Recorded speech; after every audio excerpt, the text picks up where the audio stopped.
So, with every one of these services, they always ask if I have any family in the area. My family doesn't give a fuck, that's why I'm so easy to victimize. Obviously, if my family cared, they would have done something. They would have listened. They would have taken a look. But my family are a bunch of selfish bastards. My dad didn't care. For 22 years of my life, he was not a part of it because he didn't care. Going to my mother for help resulted in me getting stolen from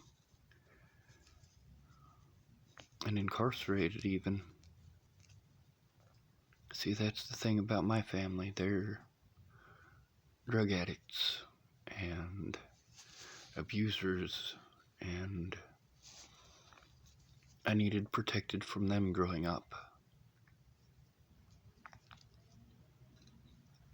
I was in the system growing up because of their drug problems. So when these places ask if there's family, there's two things that the system looks for. Does your family care? And are you homeless? If you're homeless, it always means your family doesn't care.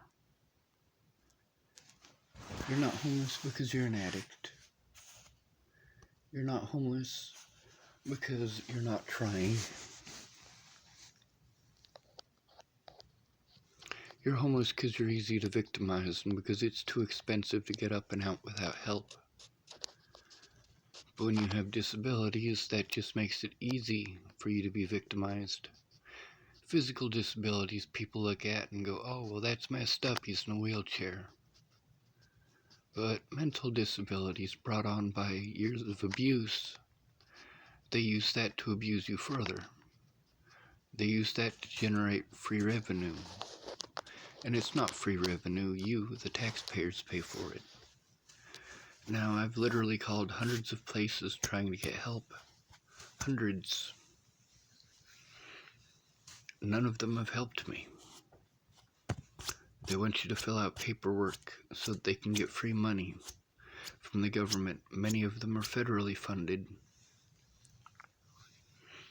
So you guys are paying for hundreds of services that don't help people. And then many of these services require that you expend resources in order to get their services. So you need those resources to get those services. You need someone to work together with you. There's a difference between working together and helping. Many people that I thought I was working together with, it ended up I was helping them, and that's all. Because it was never reciprocated. And for somebody who is disabled and out on the streets, they need help. All the people that I thought I was working together with took advantage of me. From Josh Hughes to, well, there's a whole long list of that. I jumped through a lot of people's hoops for help that they promised. But I got victimized for it. I needed an advocate, and I needed a guardian.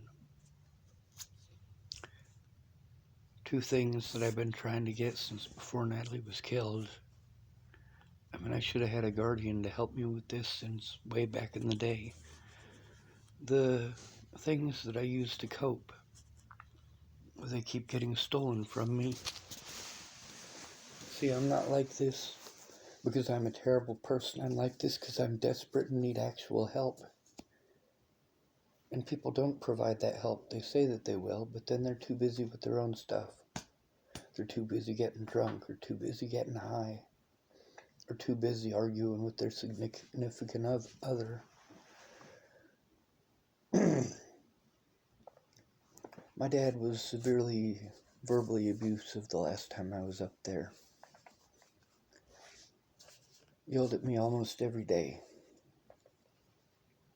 And I was jumping through the hoops that he wanted me to jump through. But he wasn't there to see it. So it must not have happened, right? Well, when I apply that very same mentality, I'm a terrible person. I didn't see you guys help. I saw no effort from you whatsoever.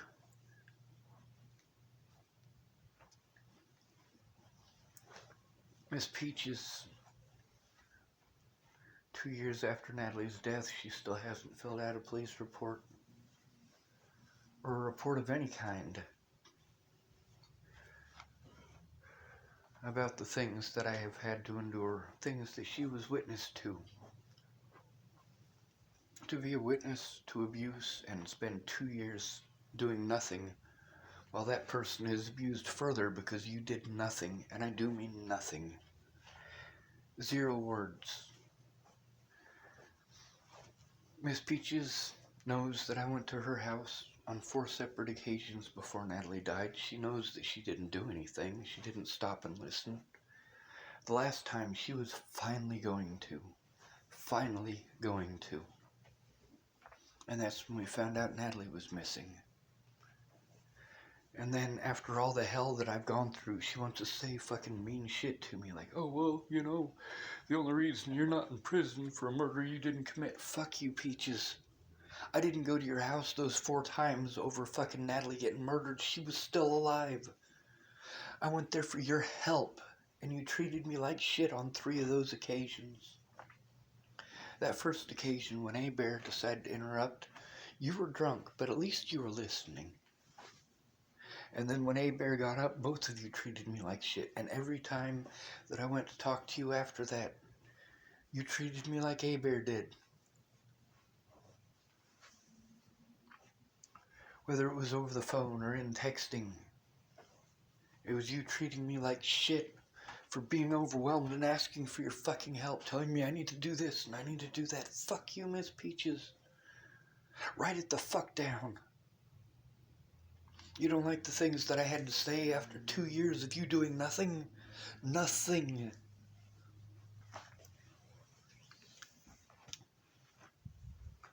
When my lawyers called, you fucking ignored them. When I wrote you that letter, hey, you didn't fucking read it, did you? Of course you didn't. You said, oh, well, it got ruined in my backpack. It's not my fault that you're broke. It's not my fault that I'm broke. It's not my fault that the way that they treat you with the phone, and they use the telephones in the jail, by the way, to victimize you, to prevent you from being able to defend yourself. They don't allow you to look at evidence in the jails. You're not allowed to do shit unless your lawyer actually gives a fuck. And when you're homeless, the public pretenders don't give a fuck. Plain and simple. And then they torture you into signing pieces of paper that make what they did okay, or rather what they didn't do. There's evidence that I tried to fire my lawyer because she wouldn't do her fucking job. And then they lied to me to try to get me to sign papers that made it okay that she did what she did. Which lawyer was that? All of them. That's the thing, is that me not getting an honest day in court and my lawyers not showing up repeatedly, not showing up, it ate up all of the money that I had.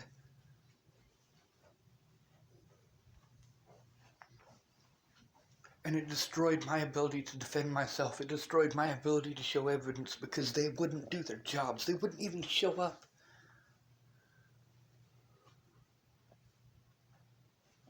Zoe Tanner, she was nice, but nice doesn't get the job done. Just because you say pretty things doesn't mean you're doing your job. Amanda Balehash was as useless as tits on a boar. Now, I already knew that this is how it all worked. Katie Sechrist, yeah, she showed me how it all doesn't work. How when you're homeless, your public pretender doesn't want to do their job, so they send you into a panic attack by refusing to do their job and telling you you gotta do this and you gotta do that. I pled guilty to stealing a computer that I fucking paid for. I bought that computer.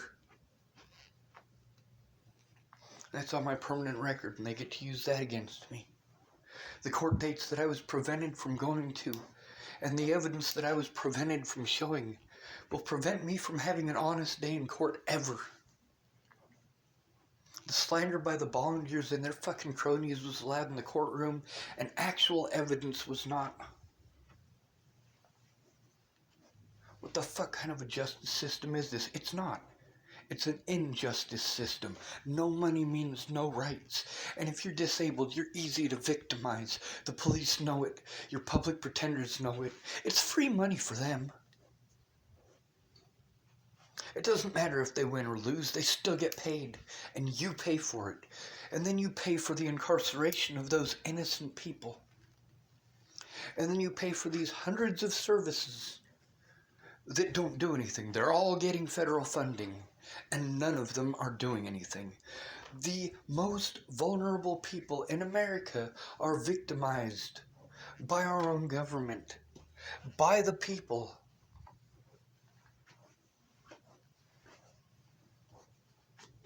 And then they use their vulnerability as an excuse why it's acceptable. I was made homeless by Natalie Bollinger's death. The people who stole my money used that as an excuse for what they had done to me. What they did to me wasn't just immoral, it's illegal. They stole my disability money. And then the courts and police stole all my disability money because of what Officer Lolatai and Clearview did to me, as well as the Vista Hospital in Boulder County. Boulder County is corrupt as fuck, and those officers do not deserve their jobs. They do those things because rich people don't want to see the poor. But you know what? We all pay taxes. All of us. Even poor people pay taxes. Those police officers look at us like we're fucking garbage, and they treat us like we're garbage. And then, because we're illegally existing, yes, it's illegal for a homeless person to exist. I mean that literally. You should see all of the things that businesses do to prevent homeless people from being there. To prevent homeless people from even having access to the bathroom. Fuck this goddamn country.